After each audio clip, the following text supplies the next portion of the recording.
श्रीमद्भागवत महापुराण प्रथम स्कंध सप्तमोध्याय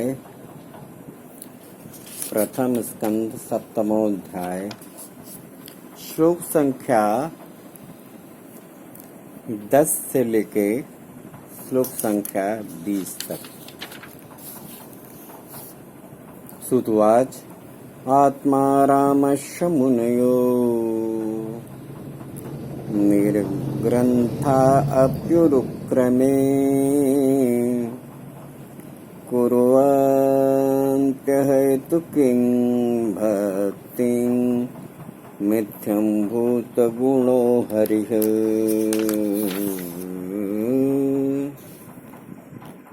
हरेर्गुणाक्षिप्त मतिर्भगवान् वादरायणिः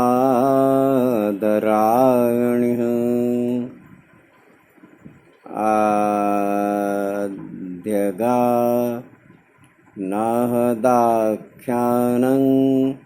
नित्यं विष्णुजनप्रियः परीक्षितोऽथ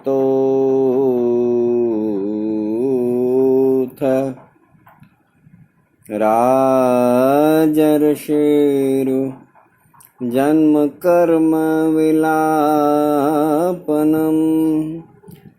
संस्थां च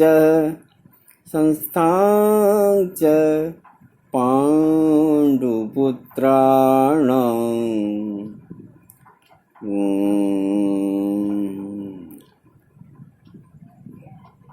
वक्षे कृष्णकथोदयम्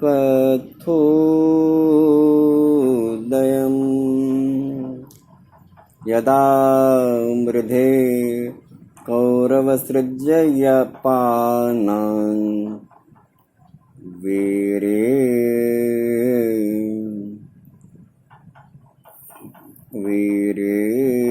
पृथो वीरगतिं गतेषु वृकोदरा विद्वग दाभिमर्श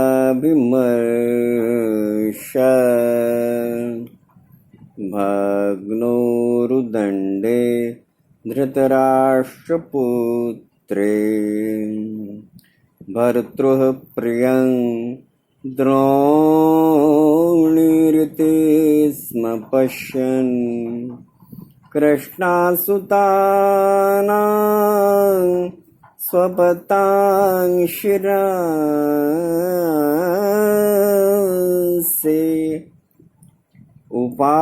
उपाहरद विप्रियमेव तस्य जुगुप्सितं कर्म विगर्हयन्ति माता शिशूनां निधनं सुतानां निशम्य घोरं परितप्यमानां तदारुदद्वाष्प कलाकुलाक्षी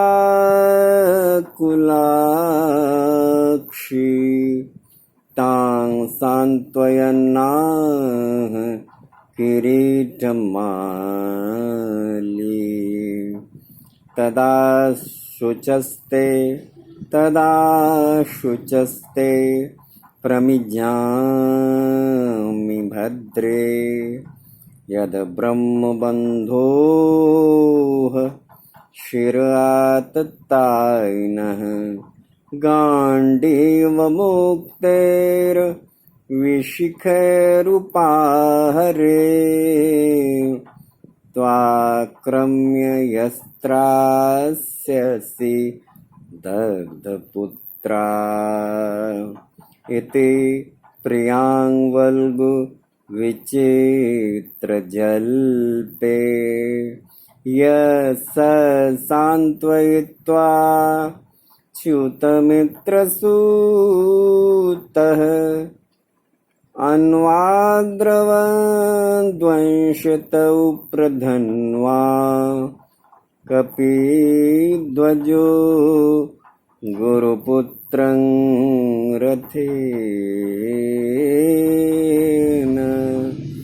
तमापतन्तं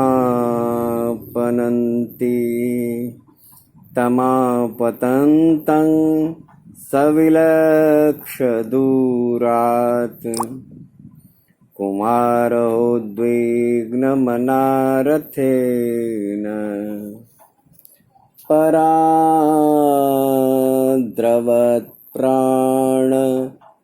परीप्सुरुव्यो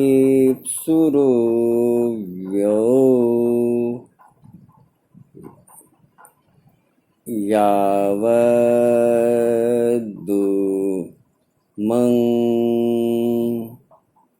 रुद्रभयाद्य थार्कः यथा यदा शरणमात्मानमैक्षत क्षान्तवाजिनम्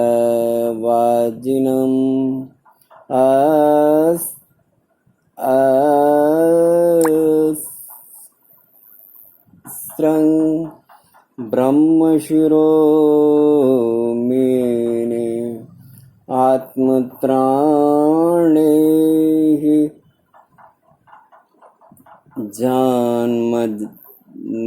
द्विजान्मतमजः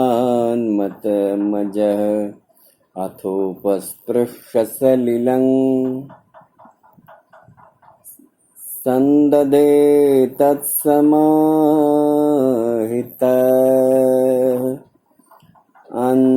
अजानन्नुपसंहारं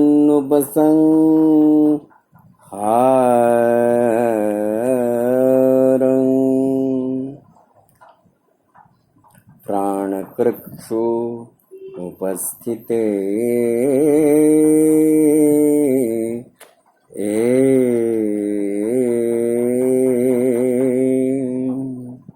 अभी आप श्रीमद् भागवत महापुराण के प्रथम स्कंद के 7वें अध्याय से पाठ सुन रहे थे, श्लोक संख्या 10 से श्लोक संख्या 20 तक का। अब इसका सरल, सहज और आनंददायक शाब्दिक अर्थ प्रस्तुत है। इस प्रकार से है, आप ध्यान देकर सुनेंगे और इसका आनंद लेंगे। बड़ा ही आनंदप्रद है कि श्री सूत जी ने कहा कि जो लोग ज्ञानी हैं, जिनकी अविद्या की गांठ खुल गई है और जो सदा आत्मा में ही रमण करने वाले हैं, वे भी भगवान की हेतु रहित भक्ति किया करते हैं, क्योंकि भगवान के गुण ही ऐसे मधुर हैं जो सबको अपनी ओर खींच लेते हैं।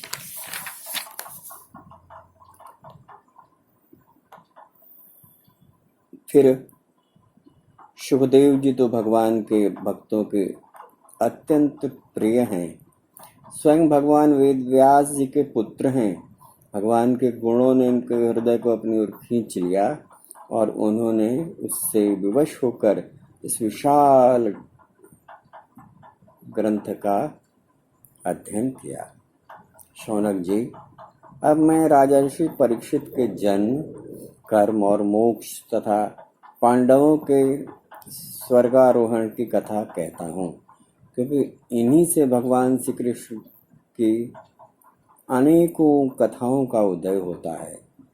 जिस समय महाभारत युद्ध में कौरव और पांडव दोनों पक्षों के बहुत से वीर गति को प्राप्त हो चुके थे और भीमसेन की गदा के प्रहार से दुर्योधन की जांघ टूट चुकी थी, तब अश्वत्थामा ने अपने स्वामी दुर्योधन का प्रिय कार्य समझकर द्रौपदी के सोते हुए पुत्रों के सिर काटकर उसे भेंट किए। यह घटना दुर्योधन को भी अप्रिय ही लगी, क्योंकि ऐसे नीच कर्म की सभी निंदा करते हैं। उन बालकों की माता द्रौपदी अपने पुत्रों का निधन सुनकर अत्यंत दुखी हो गई। उसकी आंखों में आंसू छलछलाए, वह रोने लगी। अर्जुन ने उसे सांत्वना देते हुए कहा, कल्याणी, मैं तुम्हारे आंसू तब पोंछूंगा जब उस आतताई ब्राह्मणाधम का सिर गांडीव के धनुष के बाणों से काटकर तुम्हें भेंट करूंगा। और पुत्रों के अंत्येष्टि क्रिया के बाद तुम उन पर पैर रखकर स्नान करोगे। अर्जुन ने इन मीठी और विचित्र बातों से द्रौपदी को सांत्वना दी और अपने मित्र भगवान श्री कृष्ण की सलाह से उन्हें सारथी बनाकर कवच धारण कर और अपने भयानक गांडीव धनुष को लेकर वे रथ पर सवार हुए और गुरुपुत्र अश्वत्थामा के पीछे दौड़ पड़े। बच्चों की हत्या से अश्वत्थामा का भी मन उद्विग्न हो गया था। जब उसने दूर से देखा कि अर्जुन मेरी ओर झपटते हुए चले आ रहे हैं, तब वह अपने प्राणों की रक्षा के लिए पृथ्वी पर जहां तक भाग सकता था भागा और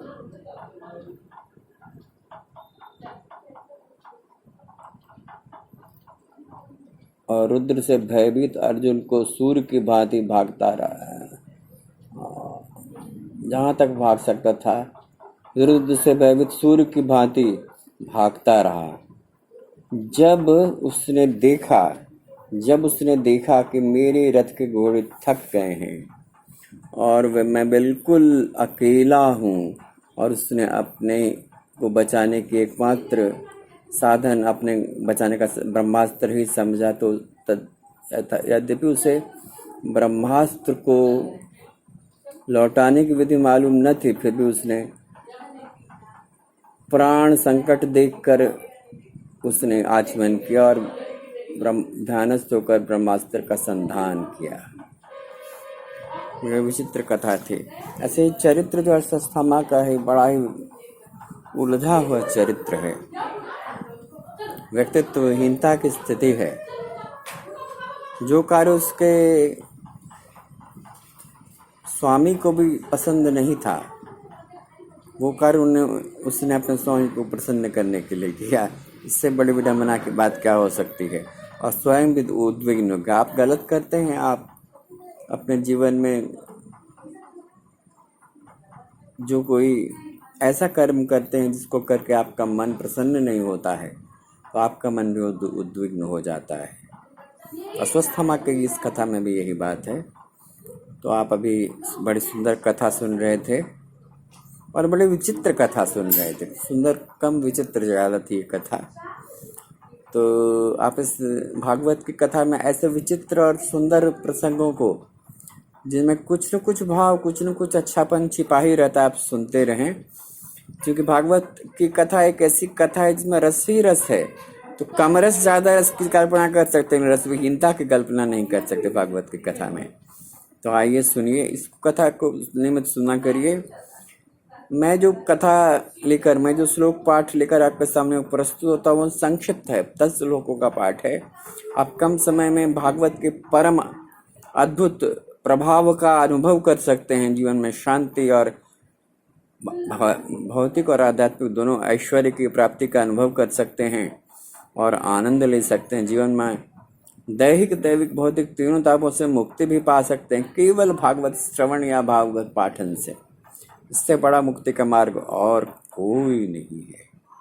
तो आइए, यदि आपने मेरा यानी कविंद्र मिश्र का चैनल सब्सक्राइब नहीं किया है तो कृपा करके इसे सब्सक्राइब कर दीजिए।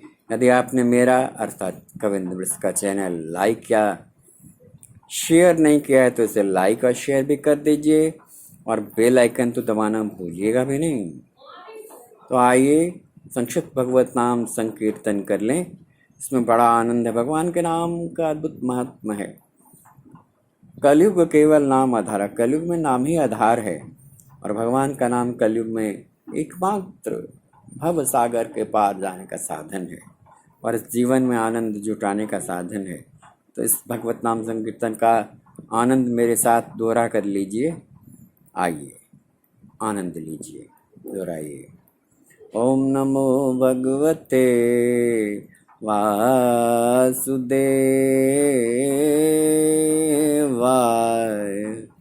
ओम नमो भगवते वासुदेवाय। ओम नमो भगवते જય